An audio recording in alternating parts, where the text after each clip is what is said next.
بارش کی اس منحوس رات میں جب بادلوں کی گرج دل دہلا دینے والی تھی، میں اپنے گھر کی دہلیز پر پتھر بنی کھڑی تھی۔ سامنے کا منظر میرے تصور سے بھی زیادہ ہولناک تھا۔ وہ کمرہ جسے میں نے ہمیشہ سکون کا گہوارہ سمجھا تھا، آج ایک میدان جنگ کا منظر پیش کر رہا تھا۔ فرش پر بکھرے شیشے، دیواروں پر گولیوں کے نشانات، اور وہ شخص جس کی آنکھوں میں نے کبھی صرف پیار دیکھا تھا، آج ایک اجنبی درندے کی طرح بندوق تانے کھڑا تھا۔ میرے کانوں میں ابھی تک وہ آواز گونج رہی تھی جس نے میری زندگی کی بنیادیں ہلا کے رکھ دی تھی۔ میرا نام زویا ہے۔ میری زندگی ایک عام سی خوشحال خاتون کی طرح گزر رہی تھی۔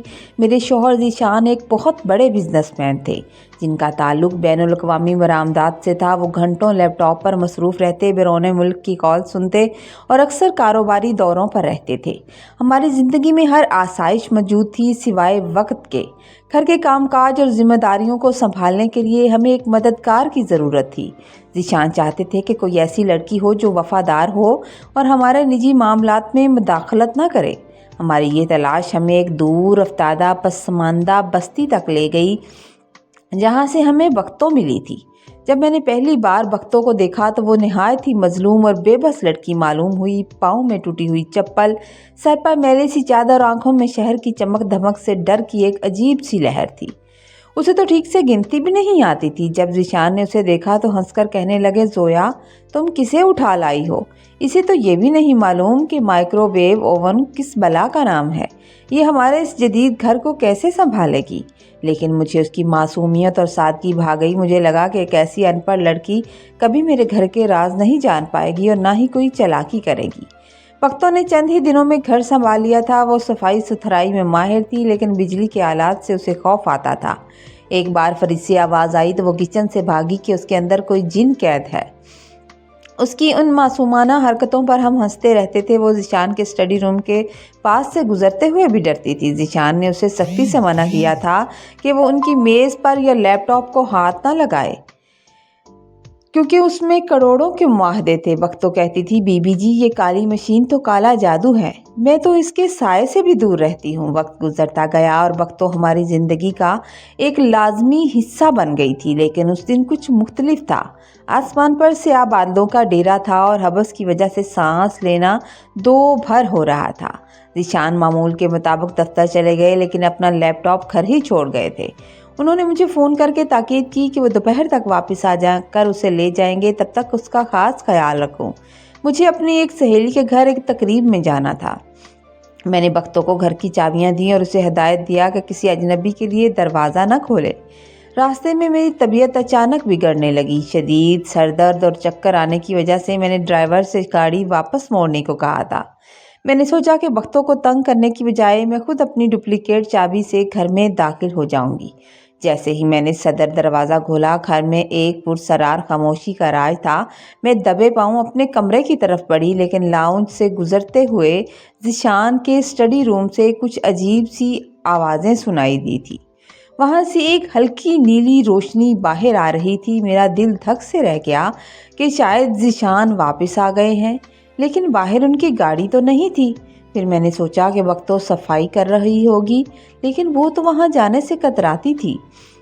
میں نے سانس روک کر دروازے کی دراز سے جب اندر جھانکا اور جو کچھ میں نے دیکھا اس نے میرے پیروں تلے سے زمین نکال دی تھی۔ وہاں کرسی پر بختوں بیٹھی تھی، وہی بختوں جسے کبھی گنتی بھی نہیں آتی تھی، وہی جو بجلی کے بلب سے ڈر جاتی تھی، لیکن اس وقت اس کے انداز بالکل مختلف تھے۔ وہ ذیشان کی گھومنے والی کرسی پر نہایت اعتماد سے بیٹھی تھی۔ اس کی کمر سیدھی تھی اور چہرے پر ایک ایسی ذہانت اور سنجیدگی تھی جو میں نے پہلے کبھی نہیں دیکھی تھی۔ اس کی انگلیاں کی بورڈ پر اتنی تیزی سے چل رہی تھی جیسے کوئی ماہر پیانو نواز ہو۔ اسکرین پر سبز رنگ کے کوڈ تیزی سے گزر رہے تھے۔ سب سے زیادہ خوفناک اس کی آواز تھی۔ اس نے کان میں ایک جدید وائرلیس آلہ لگا رکھا تھا اور کسی سے غیر ملکی زبان میں بات کر رہی تھی۔ اس کا لہجہ سخت اور پیشہ ورانہ تھا۔ وہ کہہ رہی تھی، رسائی حاصل کر لی گئی ہے، ڈیٹا سرور پر منتقل ہو رہا ہے، ٹارگٹ ابھی تک لاعلم ہے، پاس ورڈ توڑنا بچوں کا کھیل تھا۔ میں وہاں ساکت کھڑی تھی۔ کیا یہ وہی لڑکی تھی جس پر میں نے ترس کھایا تھا؟ کیا پچھلے 6 ماہ سے وہ ایک ناٹک کر رہی تھی؟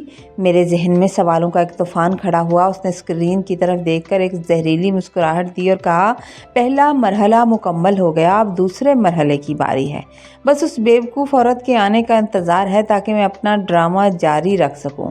مجھے بیوقوف عورت سن کر ایسا لگا جیسے کسی نے میرے سینے میں خنجر گھونپ دیا ہو۔ غصے اور صدمے کی شدت سے میرے ہاتھ سے پرس چھوٹ کر فرش پر جا گرا تھا۔ اس کی آواز خاموش کمرے میں کسی دھماکے کی طرح گونجی تھی۔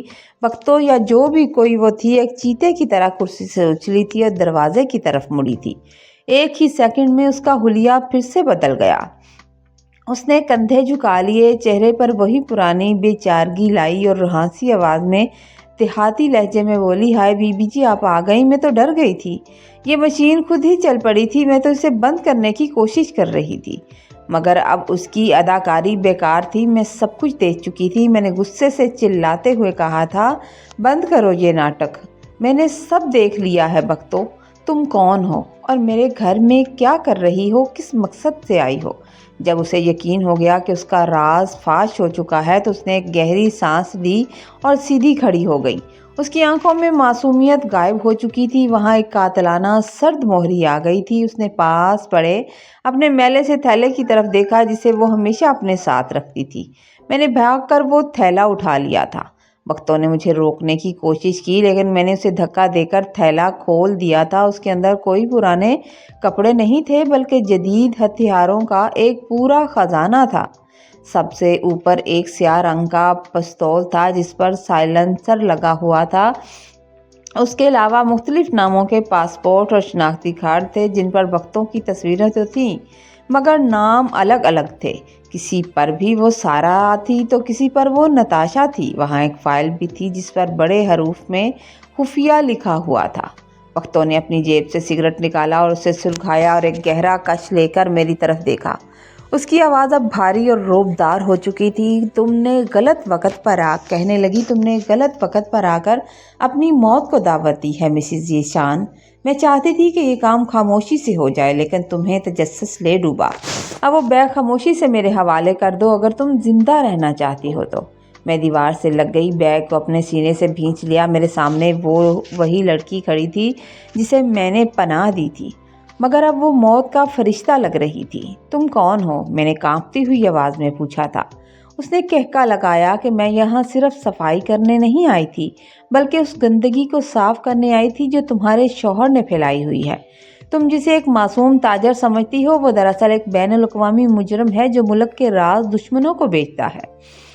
میں انٹیلیجنس ایجنسی کی افسر ہوں، کیپٹن نمرا، اور میرا مشن تمہارے شوہر کے جرائم کے ثبوت اکٹھے کرنا تھا جو اب مکمل ہو چکے ہیں۔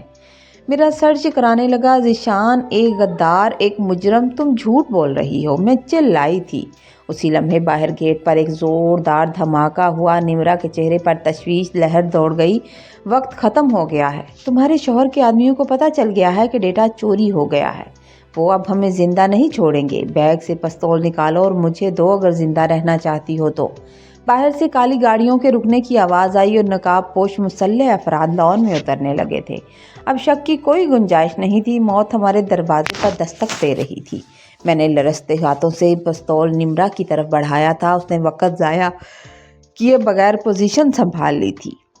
لاؤنج کی کھڑکیوں سے شیشے ٹوٹے اور فائرنگ شروع ہو گئی تھی۔ میں زمین پر لیٹ گئی، کانوں پر ہاتھ رکھ لیے۔ نمرا ایک ماہر سپاہی کی طرح جوابی کارروائی کر رہی تھی۔ اچانک پچھلے دروازے سے کوئی اندر داخل ہوا۔ وہ ذیشان تھے لیکن ان کے ہاتھ میں بندوق تھی۔ ان کی آنکھوں میں وہ محبت نہیں بلکہ ایسی درندگی تھی جسے دیکھ کر میرا خون جم گیا۔ افسوس زویا، تم نے سب دیکھ لیا، ذیشان نے صفاقی سے مجھے کہا۔ اب مجھے تمہیں بھی رستے سے ہٹانا پڑے گا۔ ذیشان نے ٹریگر دبانے کے لیے انگلی حرکت دی ہی تھی کہ پورا گھر سرخ لیزر لائٹوں سے بھر گیا اور باہر سے میگا فون پر آواز گونجی، ذیشان احمد، ہتھیار پھینک دو، تمہیں چاروں طرف سے گھیر لیا گیا ہے۔ نمرا نے ایک برق رفتار چھلانگ لگائی اور ذیشان کو زمین پر گرا کر اس کے ہاتھوں میں ہتھکڑیاں ڈالنے لگی تھی۔ پولیس اور ایجنسی کے اہلکار اندر داخل ہوئے تھے۔ میرا شوہر، میرا جیون ساتھی، ایک مجرم کی طرح گھسیٹا جا رہا تھا۔ اس نے جاتے جاتے مجھے دیکھا لیکن اب میری آنکھوں میں اس کے لیے صرف حقارت تھی۔